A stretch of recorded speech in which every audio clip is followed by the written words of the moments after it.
Okay, this is Einstein. He's gonna explain science. Just kidding. Well, his name is Einstein, but I don't think he's gonna explain anything. So we're gonna have Spencer explain it. Alright. So, there's this thing called laser cooling. It's pretty Okay. cool. You use lasers to cool stuff, as you probably should have guessed. But anyways, so the way it works, and this is going to take a lot of building up, but so essentially we know that every atom interacts with a specific wavelength of light, right? So you got a hydrogen atom, which is one proton and one electron, right?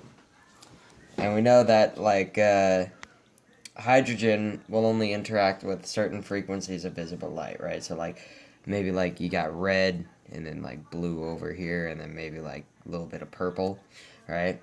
So it'll only interact with these specific wavelengths of light. No other wavelengths.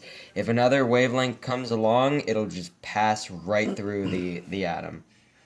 So basically, So those are the only two colors. these are the only three colors it'll Three. interact with. Sorry. But there might be others outside the visible spectrum, right? So the thing is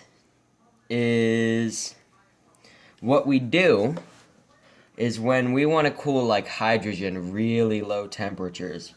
What we know is that all that heat is, right? If I have a gram of heat of hydrogen, all in this little cube here, right? All that heat is it's just all these moving in different directions, right?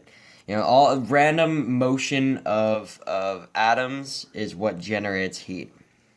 So essentially, what they do is if you've got a hydrogen atom moving this way, they shoot this red light at it, right? And because it interacts with that red light, it'll slow down, and the red light will push it in the opposite direction until it stops, stopping the motion. So what a lot of people go is then, well, if the light is just continually pummeling it, then won't it start to accelerate in that direction? And the answer is no, because what they did was this amazing thing where they found out that basically there's this thing called the Doppler effect, and what it means is if I have something moving towards me, right? Like if I have some light moving towards me, let's say, right? Well, if I'm standing still, it may be this wavelength. If I start moving towards it, or it starts moving towards me, then the wavelength will get kind of like that, more scrunched up. But if I start moving away from it, then it'll be, kind of more stretched out like that. And that's called the Doppler effect. And it means that, basically, if something is moving towards you, it's going to look bluer. If something's moving away, it's going to look more red, right? So, what they do... So red if it's moving away, blue if it's moving towards us. And this applies to sound too. Okay. If you get your friend to take a Beats pill or something and just sprint as fast as he can away from you, you'll actually hear the music sound lower in pitch. And the Doppler effect is, everywhere. So basically what they'll do is they'll put let's say the wavelength is that long. What they'll do for red is they'll put the wavelength at slightly longer than what the hydrogen atom will interact with. So while it'll be like that from our perspective, because the hydrogen atom is moving towards it, from its perspective, the wavelength will be more like that. And that's right where it wants it to be. So then it'll interact with this wavelength of light until it slows down, but once it comes to a stop, from its perspective, it'll be slightly longer, and the wavelength will just continue on through and hit any other atoms it needs to interact with, right? But then, you have the problem of, some of the atoms are moving in all sorts of different directions, right?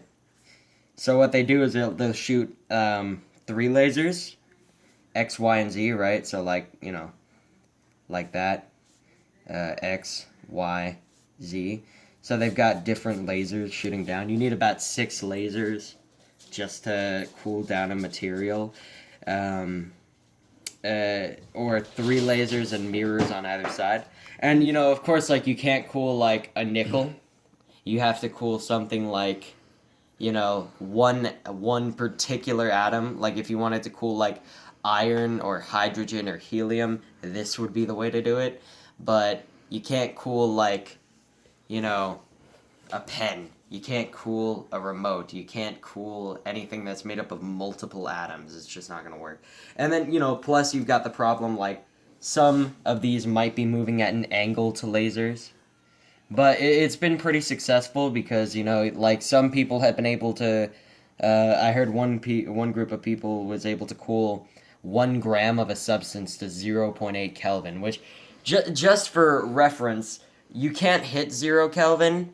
Like the universe, the background radiation of the universe, which means space itself, just floating in darkness, is about like 2.5 degrees Kelvin.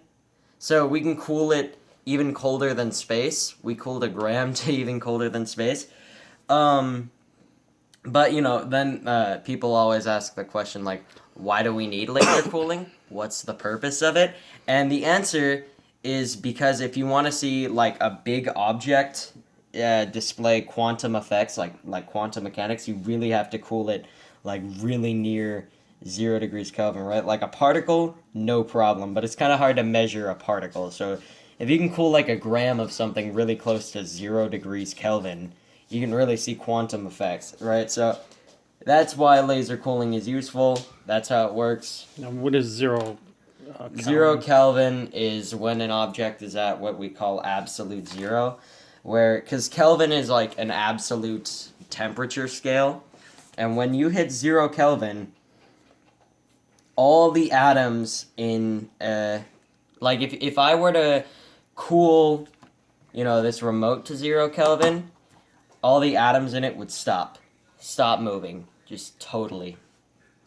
And the problem with that is that if all the atoms stop moving, you know, that's just not possible. It's physically impossible for the atoms to stop moving. If the atoms stop moving, then, you know, kind of physics breaks. They would probably fall apart. Could you take a human and freeze them down? Like with laser cooling? Yeah. No, you couldn't, right? It's, No, because we're made up of so many different complex molecules that there's no way. There's just no. Maybe in the future, but probably not. We're made up of so many different compounds that you're probably not going to be able to cool them. You know, and you know, like I said, because you take like really small objects, we've been able to get those down to microkelvins, which is like millionths of a Kelvin. But you know, we took a gram, which is 1 gram, a single gram, like a thousandth of a kilogram.